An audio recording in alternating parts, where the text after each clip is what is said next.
ನಿಮಗೆ ನೆನಪಿರಬಹುದು ನೀರಾನೆ ದಾಳಿಗೆ ವನ್ಯ ವೈದ್ಯೆ ಡಾಕ್ಟರ್ ಸಮೀಕ್ಷಾ ಮೃತಪಟ್ಟಿದ್ರು. ಆ ಪ್ರಕರಣ ಸಂಬಂಧ ಲಯನ್ ಸಫಾರಿ ಕರ್ಮಕಾಂಡ ಈಗ ಹೊರಗೆ ಬರ್ತಾ ಇದೆ. ಸಮೀಕ್ಷಾ ಚಾಟ್ನಲ್ಲಿ ಬಹಿರಂಗ ಆಗಿದೆ ಈ ಸಫಾರಿಯ ಕರ್ಮಕಾಂಡ ಏನು. ಹುಲಿ ಮತ್ತು ಸಿಂಹದಾನದಲ್ಲಿ ಸೂಕ್ತ ವ್ಯವಸ್ಥೆ ಇಲ್ಲ ಅಂತ ಆ ವೈದ್ಯ ಹೇಳಿದ್ರು.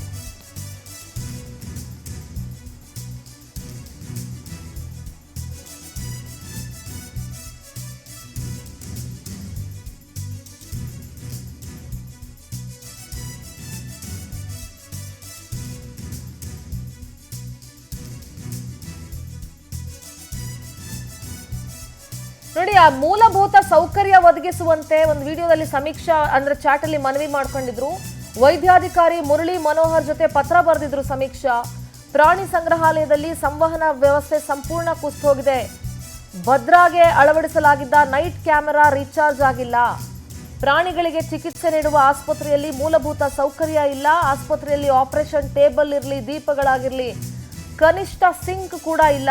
ಕುಡಿಯೋ ನೀರು ಮತ್ತು ವೈಫೈನಂತಹ ಕನಿಷ್ಠ ಸೌಲಭ್ಯಗಳು ಸಹ ಇಲ್ಲ. ಸಿಹಿ ಜೋಳದ ಬದಲಿಗೆ ಕಳೆದ ವಾರ ಒಣಗಿದ ಬೆಳೆ ನೀಡಲಾಗಿದೆ. ಇದೀಗ ಡಾಕ್ಟರ್ ಸಮೀಕ್ಷಾ ವಾಟ್ಸ್ಆಪ್ ಚಾಟ್ಗಳು ಬಹಿರಂಗ ಆಗಿದೆ. ಹುಡುಗಾಟ ಅಲ್ಲರಿ.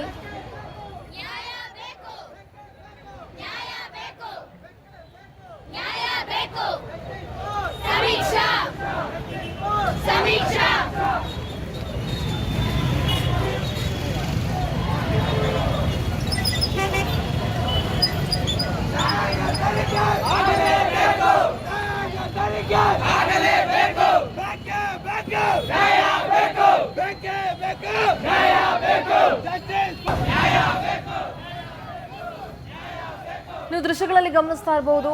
ಸಮೀಕ್ಷಾ ವಾಟ್ಸ್ಆಪ್ ಚಾಟ್ ನೋಡ್ತಾ ಇದ್ದೀರಾ. ಮತ್ತೆ ಮತ್ತೊಂದು ಕಡೆ ಏನ್ ಗೊತ್ತಾ, ಎಂತ ದುರಂತ ನೋಡಿ. ಜೀವವನ್ನ ರಕ್ಷಿಸುವಂತ ಜೀವಿಗಳಿಗೆ ಇಲ್ಲಿ ಬೆಲೆ ಇಲ್ಲ, ಮತ್ತವ್ರಿಗೆ ಯಾವುದೇ ರಕ್ಷಣೆ ಇಲ್ಲ. ಬಹುತೇಕ ಡಾಕ್ಟರ್ಗಳು ಸಮೀಕ್ಷಾಗೋಸ್ಕರ ಕ್ಯಾಂಡಲ್ ಲೈಟ್ ಮಾರ್ಚ್ ಮಾಡಿರೋದನ್ನ ನೋಡ್ತಾ ಇದ್ದೀರಾ. ಸಮೀಕ್ಷಾ ಮೂಲಭೂತ ಸೌಕರ್ಯಕ್ಕಾಗಿ ಮೊರೆ ಇಟ್ಟಿದ್ರು. ಶಿವಮೊಗ್ಗ ಪ್ರತಿನಿಧಿ ಮೋಹನ್ ದೂರವಾಣಿ ಸಂಪರ್ಕದಲ್ಲಿ ಜಾಯ್ನ್ ಆಗ್ತಾ ಇದ್ದಾರೆ. ಮೋಹನ್, ಸಮೀಕ್ಷಾ ಪಶು ವೈದ್ಯ ಸಮೀಕ್ಷೆ ಏನಿದ್ರು ನೀರಾನೆಯ ದಾಳಿಗೆ ಸಾವನ್ನಪ್ಪಿದ್ರು. ಇದು ಬಹಳ ದೊಡ್ಡ ಮಟ್ಟದಲ್ಲಿ ಸುದ್ದಿಯಾಗಿತ್ತು ಕೂಡ ಹೌದು. ಮತ್ತು ಬಹಳಷ್ಟು ಜನ ಡಾಕ್ಟರ್ಗಳು ಅವರ ಸಾವಿಗೆ ನ್ಯಾಯ ಕೇಳ್ತಾ ಇದ್ದಾರೆ. ಅಫ್ಕೋರ್ಸ್ ಕೇವಲ ಡಾಕ್ಟರ್ ಮಾತ್ರ ಅಲ್ಲ, ನಾವು ಕೂಡ ಆಕೆಯ ಸಾವಿಗೆ ನ್ಯಾಯ ಬೇಕು ಅಂತ ಕೇಳ್ತೀವಿ. ಯಾಕಂದ್ರೆ ಮೂಲಭೂತ ಸೌಕರ್ಯ ಕೂಡ ಅಲ್ಲಿ ಇರಲಿಲ್ಲ ಅಂತಂದ್ರೆ ಏನ್ ಹೇಳೋದು, ಅಂದ್ರೆ ಯಾವ ರೀತಿ ಅಲ್ಲಿನ ಫೆಸಿಲಿಟಿ ಇತ್ತು, ಅದನ್ನ ಯಾರು ನಿರ್ವಹಣೆ ಮಾಡ್ತಿದ್ರು, ಇದೆಲ್ಲವೂ ಈಗ ಹೊರಗಡೆ ಬರ್ತಾ ಇದೆ. ಮೋಹನ್. ಹೌದು ಸಿಂಧೂರ, ಏನು ಶಿವಮೊಗ್ಗದ ತ್ಯಾವರೆಕೊಪ್ಪ ಹುಲಿ ಮತ್ತು ಸಿಂಹಧಾಮದಲ್ಲಿ ಪಶುವೈದ್ಯರಾಗಿದ್ದಂತಹ ಡಾಕ್ಟರ್ ಸಮೀಕ್ಷಾ ರೆಡ್ಡಿ ಅವರ ಸಾವಿನ ಪ್ರಕರಣ ಇದೀಗ ಹೊಸ ತಿರುವನ್ನೇ ಪಡೆದುಕೊಂಡಿರುವಂತದ್ದು. ಸಿಂಧೂರ, ಅವರ ಸಾವಿಗೆ ಮುನ್ನ ಸಮೀಕ್ಷಾ ರೆಡ್ಡಿ ಏನಿದ್ರು ಅವರು ತಮ್ಮ ಆಪ್ತರಿಗೆ ಕೆಲವೊಂದು ವಾಟ್ಸಪ್ ಮೆಸೇಜ್ ಅನ್ನ ಕೂಡ ಕಳಿಸಿರುವಂತದ್ದು. ಈ ವಾಟ್ಸಪ್ ಸಂದೇಶ ಇದೀಗ ಬಹಿರಂಗ ಆಗಿರದೆ ಸಿಂಧೂರ. ತ್ಯಾವರೆಕೊಪ್ಪ ಪ್ರಾಣಿ ಮತ್ತು ಸಂಗ್ರಹಾಲಯದಲ್ಲಿ ಆಡಳಿತ ವೈಫಲ್ಯ ಆಗಿದೆ, ಮೂಲಭೂತ ಸೌಕರ್ಯಗಳ ಕೊರತೆ ಎತ್ತಿ ತೋರಿಸ್ತಾ ಇದೆ ಅಂತ ಹೇಳಿ ಕೂಡ ಅವರು ಸ್ಪಷ್ಟವಾಗಿ ಉಲ್ಲೇಖಿಸಿದ್ದಾರೆ. ಈ ವಾಟ್ಸಪ್ ಚಾಟ್ ಕೇವಲ ಪ್ರಾಣಿ ಸಂಗ್ರಹಾಲಯದ ಅಷ್ಟು ಸತ್ಯವನ್ನಷ್ಟೇ ಅಲ್ಲ, ಅವರ ಸಾವಿನ ಹಿಂದಿರುವ ಕಾರಣಗಳ ಬಗ್ಗೆಯೂ ಇದೀಗ ಶಂಕೆ ಮೂಡಿಸಿರುವಂತದ್ದು. ಸಮೀಕ್ಷಾ ಅವರು ವಾಟ್ಸಪ್ ಸಂದೇಶದಲ್ಲಿ ಏನು ಸಿಂಹಧಾಮದಲ್ಲಿ ಮಂಡಳಿ ಏನು ಆಡಳಿತ ಮಂಡಳಿ ಏನಿದೆ ಅದಕ್ಕೆ ನಿರ್ಲಕ್ಷ್ಯ ಮತ್ತು ಪ್ರಾಣಿ ಏನು ಝೂ ಇದೆ, ಝೂ ನಲ್ಲಿ ಇರುವ ಕೊರತೆಗಳನ್ನು ಅತ್ಯಂತ ಕಳವಳಕಾರಿಯಾಗಿ ಹಂಚಿಕೊಂಡಿದ್ದಾರೆ. ಇಲ್ಲಿ ಪ್ರಾಣಿ ಸಂಗ್ರಹಾಲಯದಲ್ಲಿ ನೈಟ್ ಕ್ಯಾಮ್ರಾ ಇಲ್ಲ. ಭದ್ರಾ ಎಂಬ ಪ್ರಾಣಿಗಾಗಿ ಅಳವಡಿಸಲಿದ್ದ ನೈಟ್ ಕ್ಯಾಮ್ರಾ ಎಂದಿಗೂ ರೀಚಾರ್ಜ್ ಮಾಡಲೇ ಇಲ್ಲ. ಅದನ್ನ ಹಿಪ್ಪೋಪೊಟಮಸ್ ಇದ್ರ ನೀರಾನೆ ಇದರ ಪಂಜರದಲ್ಲಿ ಇಡಲಾಗಿದೆ.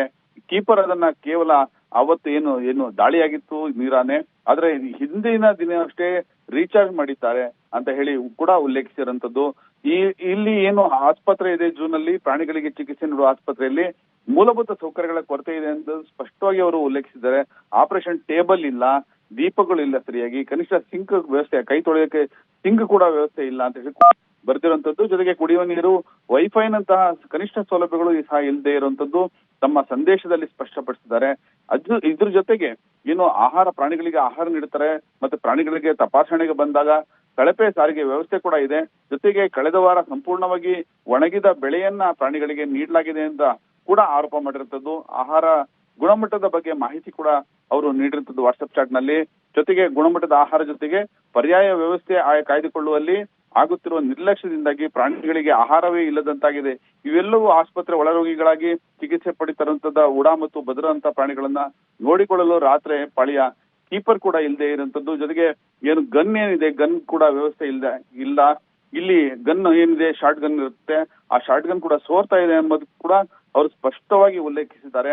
ಇದ್ರ ಜೊತೆಗೆ ಸುರಕ್ಷತೆ ಮತ್ತು ಹೆಚ್ಚುವರಿ ಸಹಾಯವೂ ಕೂಡ ಜೂನ್ ಅಲ್ಲಿ ಇಲ್ಲ. All right, ನಾವು ಹೇಗೆ ಮೋಹನ್. ಪ್ರಾಣಿಗಳ ನಿರ್ವಹಣೆ ಮಾಡಬೇಕು ಅನ್ನೋದು ಅಲ್ಲಿ ಪ್ರಶ್ನೆ ಮಾಡಿದ್ದಾರೆ. All right Mohan, thank you ನಿಮ್ಮೆಲ್ಲ ಡೀಟೇಲ್ಸ್ಗಾಗಿ.